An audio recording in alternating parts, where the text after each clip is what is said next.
صبح شما بخیر باشد کاربران گرامی رادیو آزادی و همه آنهایی که از آزادی ویدیو کانال مستقیم رادیو آزادی در یوتیوب ما را تماشا دارند. شعله گلخوجه هستم با خبرهای تازه تاجیکستان و جهان در آغاز یک صبح تازه در روبروی شما عزیزان. امروز شنبه است 29 ینور و خبرهای زیادی دارم که میخواهم در آغاز یک روز نو برای شما بگم و چون روز نو آغاز شد و فکر میکنم در جریان روز چون همیشه ما را همراهی خواهید کرد و خبر و گزارش از این بیشتر را خواهید شنید.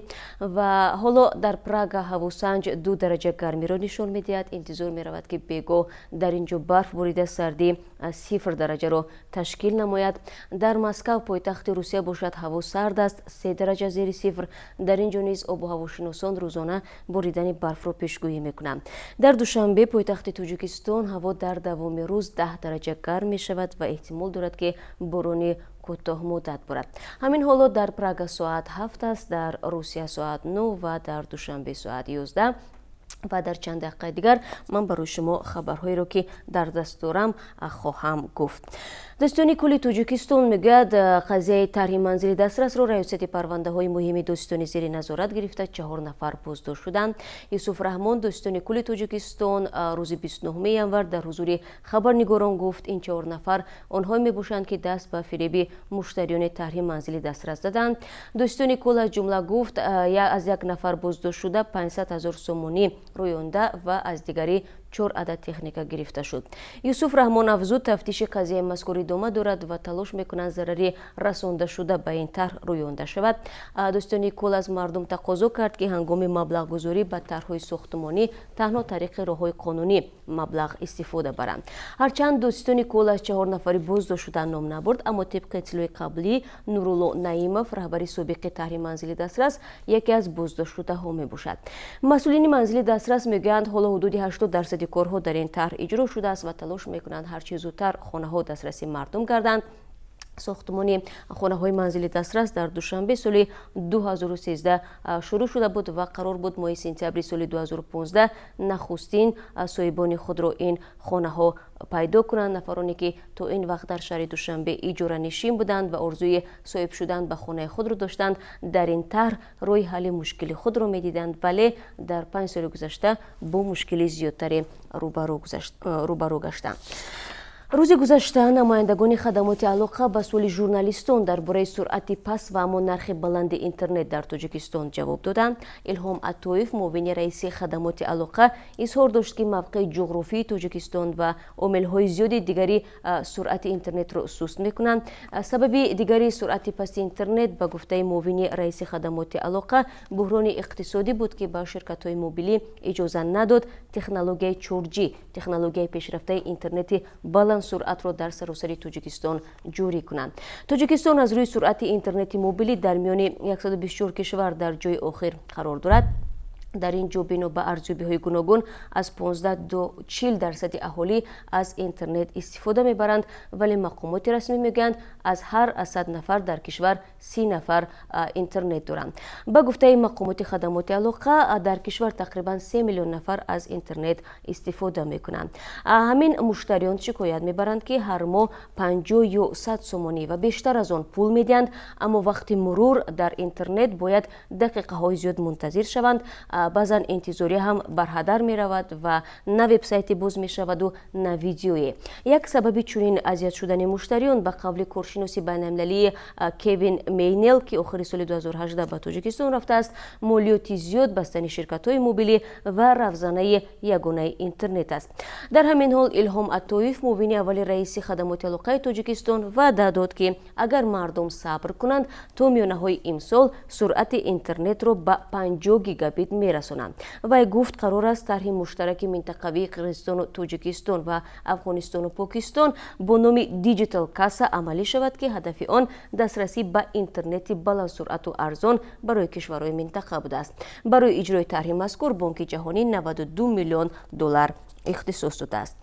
ҳукумати тоҷикистон эълон кард ки саҳмияҳои нирӯгоҳи барқи обии Санктуда-1-ро аз мардум мехарад. Давлати Тоҷикистон соли 1996 бо нияти сармоягузории нирӯгоҳи Санктуда-1 дар ноҳияи Данғараи вилояти Хатлон ҷамъияти саҳомӣ ташкил дода ва саҳмияҳои онро ба мардум фурӯхт. Саҳмияҳои нирӯгоҳи Санктуда-1 дар он сол бо нархи номиналии 3000 рубл, воҳиди пулии ҳамонвақтаи Тоҷикистон ки аз рубли русӣ бо надоштани аломати ҷудоӣ фарқ мекард фурӯхта шуд.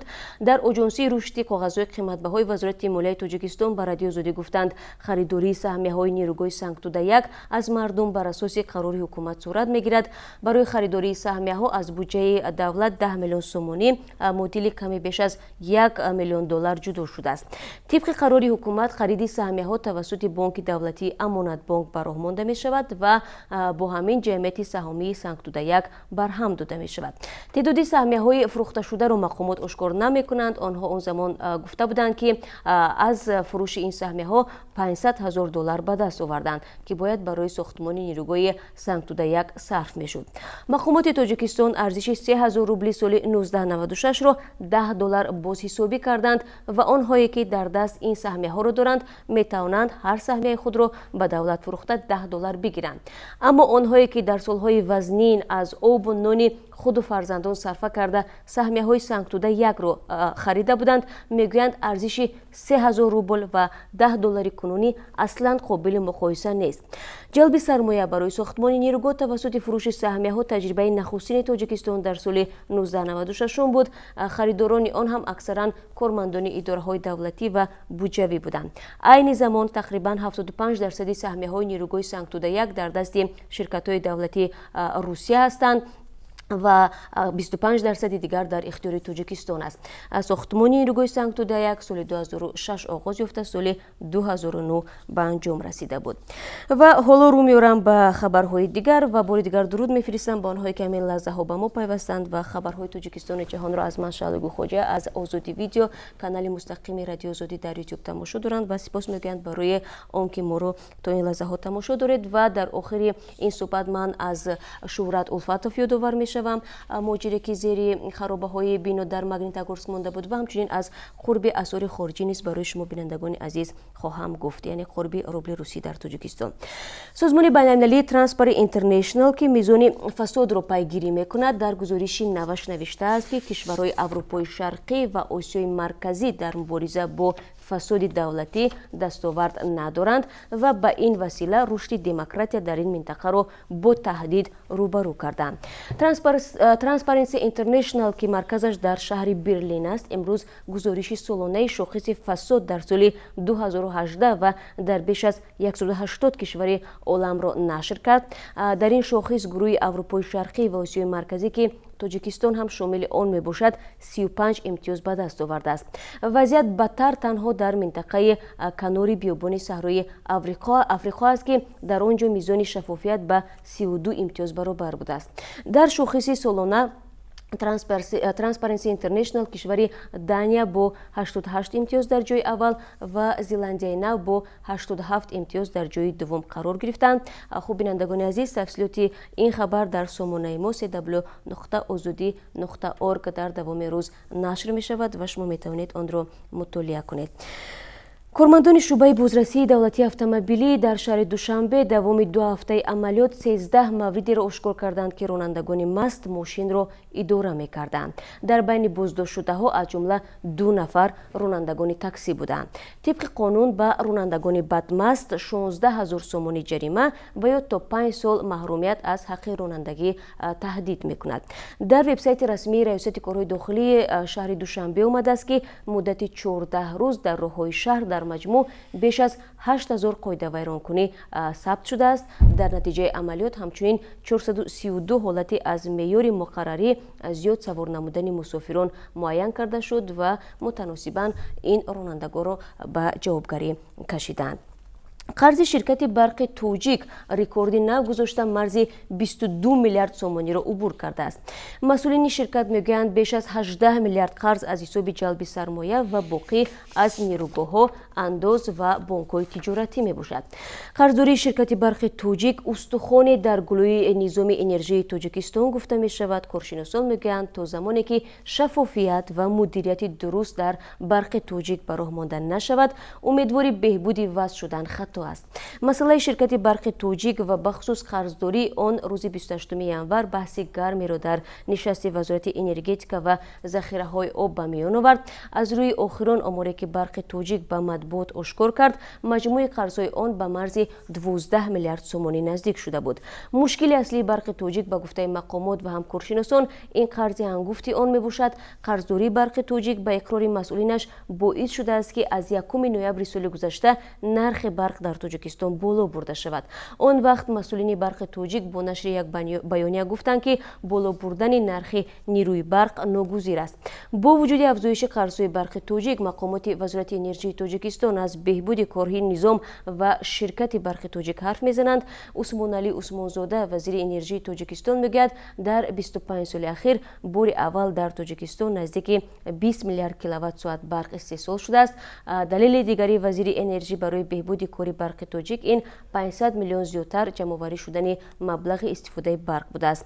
хуб бояд гуфт ки барқи тоҷик яке аз ду корхонаи азими давлатии тоҷикистон мебошад ки ба таъкиди аудитҳои ҷаҳонӣ ба ҷои фоида зарар меоранд. аз ҷумла ташхиси аудитории барқи тоҷик собит карда буд ки танҳо дар соли 2017 ин ширкат аз фаъолияташ 3 миллиарду 406 миллион сомонӣ зиён дидааст.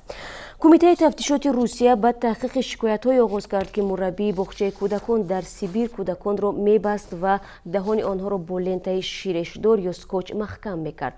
кумитаи тафтишот рӯзи 28 январ дар як изҳорот гуфт ки таҳқиқи ибтидоии гузориши гӯё зӯроварӣ ба кӯдакон дар боғчаи бачагонаи Омскро оғоз кардааст. гузоришҳои матбуотӣ аз шарҳ дар шабакаи иҷтимоии ВКонтакте манша мегиранд ки дар он ҷо яке аз волидон муаллимаро ба ин амалҳо муттаҳам кардааст. мақомоти шаҳри Омск рӯзи 28 январ гуфтанд, муаллимае ки номаш дар баҳсҳо зикр шуд, боғчаи бачаҳоро тарк кард ва аз 25 январ ба ин тараф дар он ҷо кор намекунад. ба дунболи дархости яке аз волидон, раҳбари боғча комиссия тартиб дод ва иттиҳомро санҷид. ва соли гузашта ду боғчаи кӯдакон дар Астрахан ва Саратов дар робита ба иттиҳоми зӯроварӣ ба бачаҳо мавриди санҷиш қарор гирифта буд.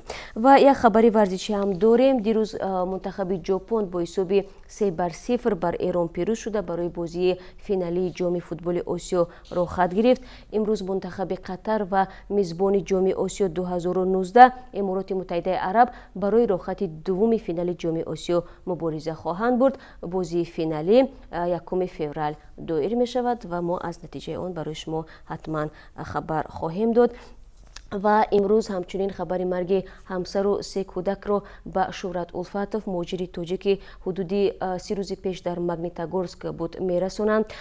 Бахтиёр Султонов, тағои Шӯҳрат Улфатов, дар суҳбат ба Радио Зудӣ гуфт ки ӯро аз беморхона ҷавоб доданд ва ҳоло дар хонаашон дар шаҳри Челябинск қарор дорад ва хешу табор ҳама канори ӯ ҳастанду қарор аст дар давоми рӯз ин хабари шумро ба ӯ бирасонанд. барои гуфтани ин хабар ба Шӯҳрат модар ва падараш аз Тоҷикистон ба шаҳри Челябинск рафтанд. хуб, мо барои Шӯҳрат сабри ҷамил мехоҳем ва дар ин қисмати суҳбат рӯ меорем ба қурби асъори хориҷӣ.